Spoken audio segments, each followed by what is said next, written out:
Students, today we will see 8th chapter Metallurgy. In this lesson we are going to study physical properties of metals, physical properties of non-metals. आता ह्या physical properties of metals, non-metals हे जे इलेमेंट्सचं classification आहे तुम्ही earlier स्टँडर्डमध्ये ते study केलेलं आहे. आता याच्यामध्ये अजूनही तुम्ही केमिकल प्रॉपर्टीज ऑफ मेटल्स बघणार आहात, रिॲक्टिव्हिटी सिरीज ऑफ मेटल्स, त्याच्यानंतर chemical properties of non metals, ionic compounds आणि मेटलर्जी व्हेरियस कन्सेप्ट, मेटलर्जीमधले व्हेरियस कन्सेप्ट्स हे या लेसनमध्ये तुम्ही बघणार आहात. त्याच्यामध्ये पहिल्यांदा इथं तुम्हाला इलेमेंट्सचं क्लासिफिकेशन जे मेटल्समध्ये आहे, मेटल्स, नॉन मेटल्स, मेटॅलॉइड्स हे तुम्ही अर्लियर स्टँडर्डमध्ये बघितलेलं आहे. त्याचबरोबर काही इलेमेंट्स जे आहेत त्या इलेमेंट्सचं क्लासिफिकेशन, त्यांच्या केमिकल प्रॉपर्टीज, फिजिकल प्रॉपर्टीज हे स्टडी केलेलं आहे. तर पहिल्यांदा अर्थ जी फॉर्म झाली ती अर्थ फॉर्म होत असताना तिचा जो काही क्रस्ट असेल किंवा अर्थचा कोर जो आहे किंवा तिचं सराउंडिंग याच्यामध्ये काही सबस्टन्सेस आहेत आणि ते कोणत्या फॉर्ममध्ये आहेत, व्हेरियस ओर्स आहेत, त्याच्यानंतर लिक्विड फॉर्ममध्ये आहेत आणि गॅशियस फॉर्म्समध्ये आहेत. मग आता याच्यामध्ये तुम्हाला मेटल्स, नॉन मेटल्स आणि मेटॅलॉइड्स हे काय आहेत, इलेमेंट्सचं क्लासिफिकेशन. आता कोणत्याही मेथड म्हणजे जर आपल्याला स्टडी करायचं असेल, एखाद्या असं सबस्टन्सेस घेतले आणि त्यांचा जर स्टडी करायचा झाला तर आपण काय करतो, पहिल्यांदा त्याचं क्लासिफिकेशन करतो, त्यांच्या प्रॉपर्टीज कोणत्या कोणत्या आहेत म्हणजे त्यांच्यामध्ये डिफरन्सेस, सिमिलॅरिटीज काय आहेत याच्यावरून ते सबस्टन्सेस आपण व्हेरियस सबस्टन्सेस स्टडी करतो.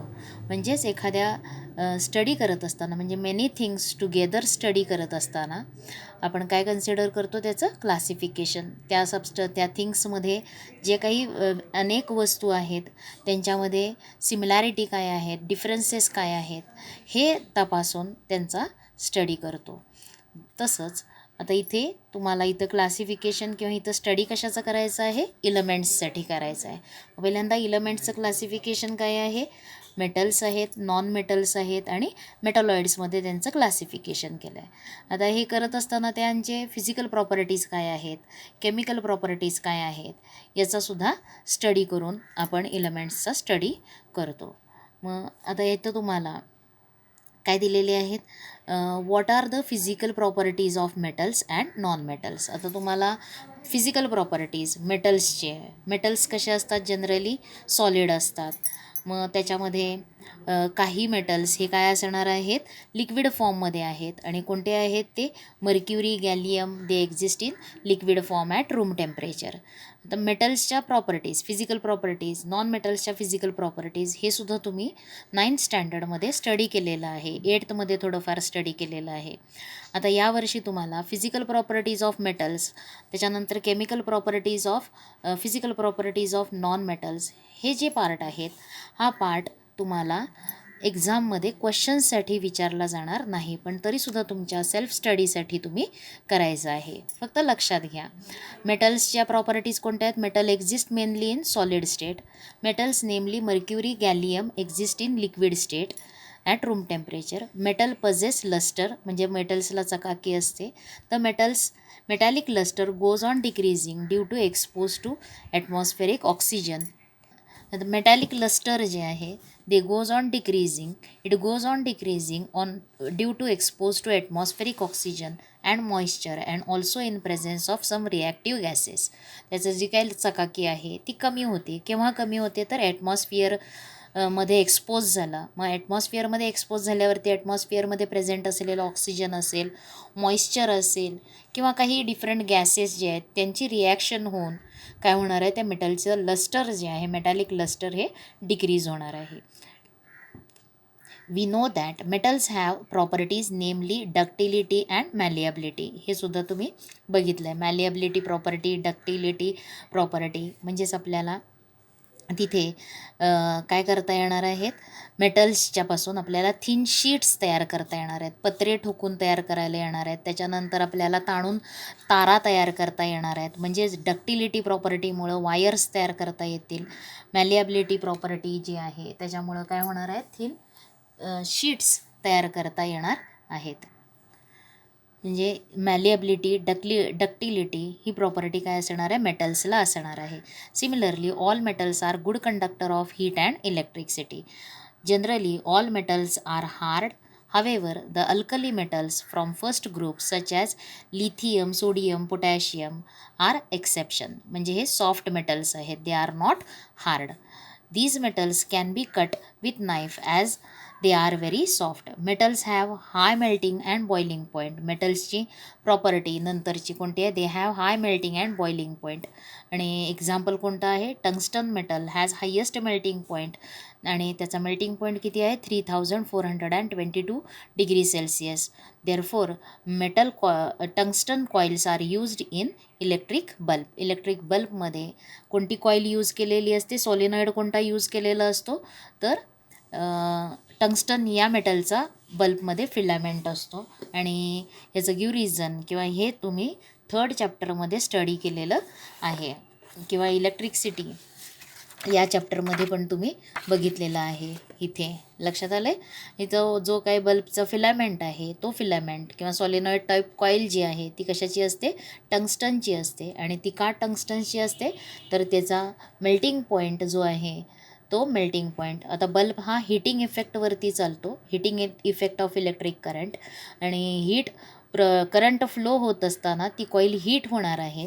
म्हणून ती टेम्परेचर जास्त टॉलरेट करण्यासाठी, होल्ड करण्यासाठी हाय मेल्टिंग पॉईंट असलेला फिलामेंट यूज केला जातो. म्हणून तिथं कोणता फिलामेंट यूज केला जातो, टंगस्टन या मेटलचा फिलामेंट यूज केला जातो. Because melting point of tungsten is high and it is 3422 degree celsius. On the contrary, म्हणजे आता याच्याच विरुद्ध काय, the metallic melting and boiling point of the metals such as sodium, potassium, mercury, gallium are very low. म्हणजे काही मेटल्सचे melting point आणि boiling point high आहेत, तर काही मेटल्सचे मेल्टिंग अँड बॉइलिंग पॉईंट काय आहेत, लो आहेत. मग त्याच्यामध्ये एक्झाम्पल कोणते आहेत, sodium, potassium, mercury, gallium. A sound is produced when certain metals are struck. आता मेटल्सवरती जर आपण स्ट्राईक केलं जोरात हॅमरनं किंवा थोडं त्यांच्यावरती हीट केलं, म्हणजे स्ट्राईक केलं, तर काय होणार आहे, त्याच्यामधून एक साऊंड प्रोड्यूस होतो. आणि त्या प्रॉपर्टीला काय म्हटलेलं आहे, सोनोरिटी. म्हणजे मेटल्स हॅव सोनॉरिटी. आणखीन these metals are known as sonorous metals. आणि त्या मेटल्सचा यूज बेल्स तयार करण्यासाठी केला जाणार आहे. आता त्याच्यानंतर physical properties of non metals. आता नॉन मेटल्स याच्यामध्ये कोणते एक्झाम्पल्स येणार आहेत, मेटल्समध्ये कोणते येणार आहेत, तर आयर्न असेल, copper, gold, silver, magnesium, manganese, sodium, potassium, mercury, gallium, aluminium हे सगळे मेटल्स येणार आहेत.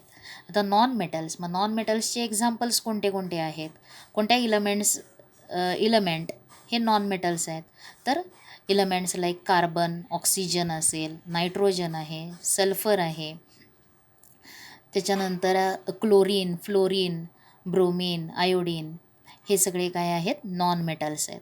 मग आता नॉन मेटल्सच्या प्रॉपर्टीज त्यासुद्धा तुम्ही आधीच्या स्टँडर्डमध्ये स्टडी केलेले आहात. आता जनरली नॉन मेटल्स जे आहेत ते कसे असणार आहेत, they are found in solid state while some are in gaseous state.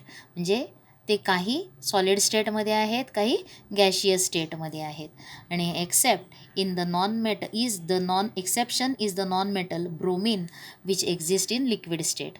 म्हणजे नॉन मेटल्स हे तिन्ही स्टेटमध्ये अवेलेबल आहेत. त्याच्यामध्ये सॉलिड स्टेटमध्ये आहेत, गॅशियस स्टेटमध्ये आहेत आणि लिक्विड स्टेटमध्ये. लिक्विड स्टेटमध्ये कोणता आहे नॉन मेटल, तर ब्रोमीन हा नॉन मेटल लिक्विड स्टेटमध्ये आहे. The non metals do not possess lustre. Non मेटल्सला लस्टर असणार नाही. बट आयोडीनला काय आहे, एक लस्टर आहे. Is the exception as the crystals are shiny. त्याला एक शायनी लस्टर आहे आयोडीनला. Non metals are not hard. Non metals are not hard.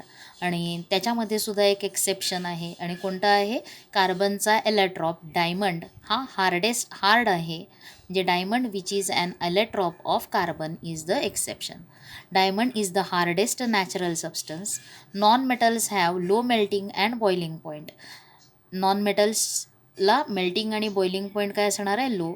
Non metals are bad conductor of electricity and heat. आणि त्याच्यामध्ये एक एक्सेप्शनल कोणता असणार आहे, ग्राफाईट हा कार्बनचा एक इलेक्ट्रॉप की जो काय असणार आहे, good conductor of electricity. Graphite is good conductor of electricity. कार्बनचा तो इलेक्ट्रॉप आहे आणि तोच तेवढा काय आहे, गुड कंडक्टर ऑफ इलेक्ट्रिसिटी. आणि बाकी सगळे नॉन मेटल्स हे काय आहेत, bad conductor of electricity. They do not conduct electricity. Now we will see the chemical properties of metals. आता पहिला पार्ट आपला कोणता झाला, केमिकल प्रॉपर्टीज ऑफ मेटल्स.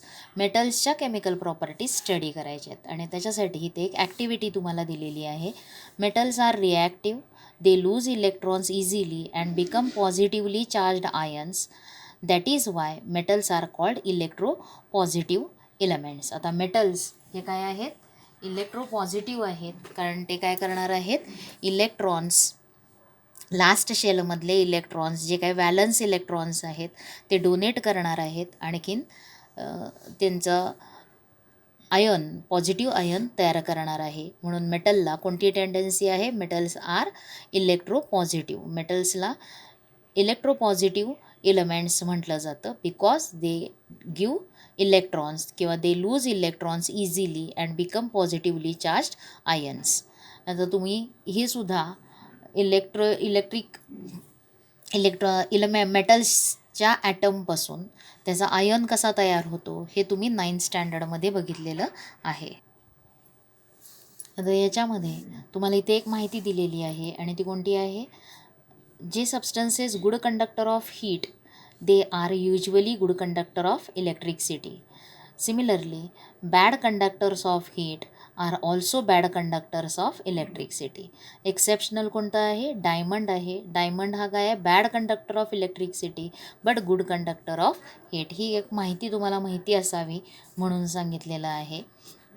याच्यावरती तुम्हाला एक्झाममध्ये क्वेश्चन्स विचारले जाणार नाहीत. या डू यू नो ही जी कॉलम आहे याच्यामध्ये जी दी इन्फॉर्मेशन दिली आहे याच्यावरती एक्झाम्पल इव्हॅल्युएशनसाठी हे असणार नाही. एक्झाममध्ये याच्यावरती क्वेश्चन्स विचारले जाणार नाहीत. Now we will see chemical properties of metals. आता केमिकल प्रॉपर्टीज ऑफ मेटल्ससाठी इथं एक काय केलेलं आहे, एक एक्सपेरिमेंट आहे आणि त्याच्यामध्ये काय केलेलं आहे, एक पेअर ऑफ टॉंग्स और स्पॅच्युला, नाईफ, बर्नर हे घेतलेलं आहे. हे बर्नर आहे, स्पॅच्युला आहे आणि मेटल्सचे काही सॅम्पल्स घ्यायचे आहेत. मग कोणते मेटल्स आहेत, ॲल्युमिनियम आहे, copper, iron, lead, magnesium, zinc आणि सोडियम.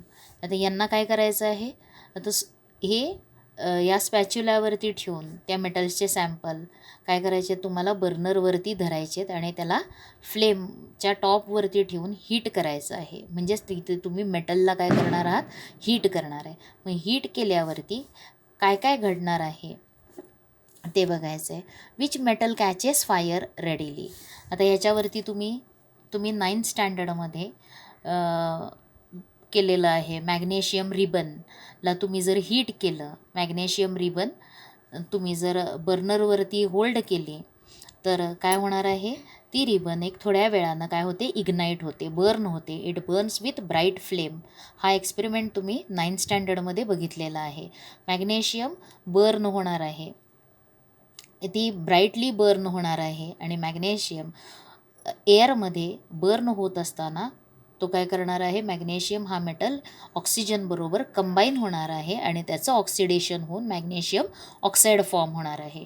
आता याच्यामध्ये रेडिली कॅच फायर होणारा कुठला मेटल आहे ह्याच्यातला, तर याच्यामधला सोडियम जो आहे तो सोडियम हा नुसता एक्सपोज जरी झाला एअरला तरी तो लगेच काय होणार आहे, it catches fire because sodium is more reactive. तो मोर रिॲक्टिव्ह मेटल आहे, विगरसली रिॲक्ट होणार आहे, तो ऑक्सिजनबरोबर कंबाईन होणार आहे, आणखीन सोडियम ऑक्साईड फॉर्म होणार आहे. आणखीन इथे ती रिॲक्शन जी आहे ती रिॲक्शन म्हणजे तो मेटल लगेच फायर कॅच करणार आहे. आणि त्याच्यानंतर how does the surface of metal appears on catching fire. आता जर ॲल्युमिनियम आहे, ॲल्युमिनियम आपण घरामध्ये जी काही ॲल्युमिनियमची भांडी असतील त्यांना हीट जर केलं तर हीट केल्यावरती त्याच्यावरती एक ब्लॅक कलरचा लेयर फॉर्म होतो आणि तो असतो ॲल्युमिनियम ऑक्साईडचा. म्हणजेच ज्या वेळेला आपण हीट करतो मेटल त्यावेळेस मेटलचा सरफेस किंवा मेटल सरफेस फायर कॅच करतो. म्हणजेच तिथं कोणती केमिकल रिॲक्शन होणार आहे, ऑक्सिडेशनची केमिकल रिॲक्शन होणार आहे. इट कंबाईन्स विथ ऑक्सिजन आणि त्या मेटलचं ऑक्सिडेशन होऊन एक ब्लॅक कलरचा ऑक्साईडचा लेयर त्या सरफेसवरती मेटल सरफेसवरती फॉर्म होणार आहे. म्हणजेच तो मेटल कसा ॲपियर होणार आहे, ब्लॅकिश कलरमध्ये ॲपियर होणार आहे. आता what is the colour of flame while the metal is burning on the flame. आता मेटल बर्न होत असताना त्याच्यावरती त्याला कोणता कलर असणार आहे. आता रेडिली बर्न होत असताना त्या मेटलचा पीस बर्न होत असताना मग सोडियम असेल, मॅग्नेशियम असेल, ते ब्राईटली बर्न होणार आहेत. म्हणजेच त्याला कोणती फ्लेम असणार आहे, ब्ल्यू कलरची फ्लेमनं ते काय होणार आहेत, बर्न होणार आहे. हे झालं एक ॲक्टिव्हिटी इथं दिलेली आहे. याच्यावरती क्वेश्चन्स विचारतील. मग त्याच्यामध्ये कोणते मेटल्स तुम्हाला विचारले जातील. ॲल्युमिनियम असेल, ॲल्युमिनियम बर्न केल्यावरती आता ॲल्युमिनियम जो आहे त्याच्यावरती ब्लॅक कलरचा ॲल्युमिनियम सरफेसवरती ब्लॅक कलरचा ॲल्युमिनियम ऑक्साईडचा लेयर फॉर्म होणार आहे. म्हणून हे ॲल्युमिनियम मेटलचा पीस जो आहे तो ब्लॅकिश कलरमध्ये ॲपियर होणार आहे. मॅग्नेशियम जो आहे तो मॅग्नेशियम बर्न होणार आहे, त्याचं ऑक्सिडेशन होणार आहे आणि जी व्हाईट ॲश तुम्हाला मिळणार आहे ती कशाची असणार आहे, मॅग्नेशियम ऑक्साईडची असणार आहे. आता त्याच्यानंतर रिॲक्शन ऑफ मेटल्स. मग पहिलं reaction of metal with oxygen. Oxygen बरोबर मेटल्सची reaction. Metals combines with oxygen on heating in air and metal oxides are formed. Sodium and potassium are very reactive metals. Sodium metal combines with oxygen in air even at room temperature and forms sodium oxide. आता याच्यामध्ये मेटलची reaction oxygen बरोबर होऊन काय form होणार आहे, metal oxides form होणार आहेत. आणि ही रिॲक्शन होण्यासाठी त्या मेटलला काय केलं जाणार आहे, हीट केलं जाणार आहे. Metals Wien heated they combine with oxygen two form metal oxides. मग आता हीट न करायला लागणारे म्हणजेच रूम टेम्परेचरला सुद्धा ऑक्सिजनबरोबर कंबाईन होणारे मेटल्स कोणते आहेत, तो सोडियम अँड पोटॅशियम. ते व्हेरी रिॲक्टिव्ह मेटल्स आहेत. ते रूम टेम्परेचरलाच काय होणार आहेत, ऑक्सिजनबरोबर कंबाईन होऊन ऑक्साईड्स फॉर्म करणार आहे. मग इथं तुम्हाला sodium combines with oxygen two form sodium oxide he reaction दिलेली आहे आणि बॅलन्स रिॲक्शन इथं दिली आहे. त्याचबरोबर त्यांचे स्टेट पण दिलेले आहेत. रिॲक्टंट सोडियम सॉलिड स्टेटमध्ये, ऑक्सिजन गॅशियस स्टेटमध्ये, आणखीन सोडियम ऑक्साईड जो आहे तो सॉलिड सॉलिड स्टेटमध्ये असणार आहे.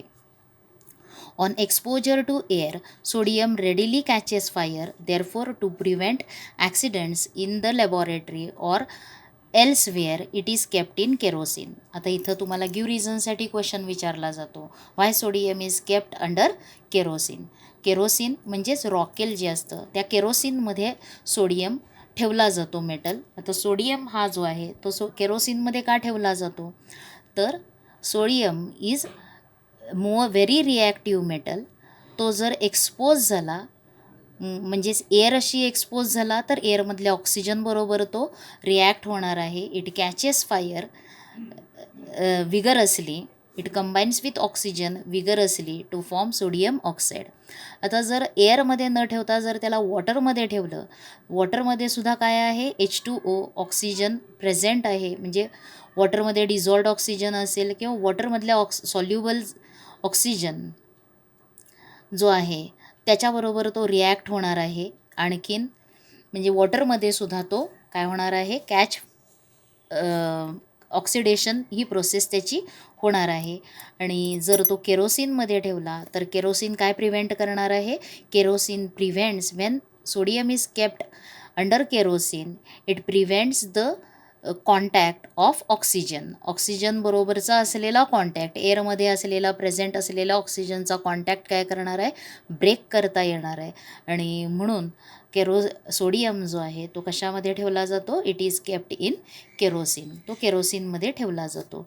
Oxides of these some metals are soluble in water. आता काही मेटल्सचे ऑक्साईड्स कशामध्ये सॉल्युबल असणार आहेत, वॉटरमध्ये सॉल्युबल असणार आहेत आणि they react with water to form alkali. आता हे ॲसिड बेस हे तुम्ही 9th स्टँडर्डमध्ये पण थोडंफार बघितलेलं आहे. The bases which dissolves in water किंवा बेसिक ऑक्साईड्स जे आहेत जे वॉटरमध्ये डिझॉल्व्ह होणार आहेत त्यांच्यापासून तयार काय होणार आहे, अल्कली तयार होणार आहे. मग इथं सोडियम ऑक्साईड वॉटरमध्ये डिझॉल्व्ह होणार आहे आणि काय फॉर्म करणार आहे, अल्कली म्हणजेच सोडियम हायड्रॉक्साईड हे फॉर्म होणार आहे. We know that magnesium oxide is formed on burning magnesium ribbon in air. Magnesium oxide react with water to form alkali and called magnesium hydroxide. The magnesium हा metal सुद्धा oxygen बरोबर react होणार आहे heat केल्यावरती.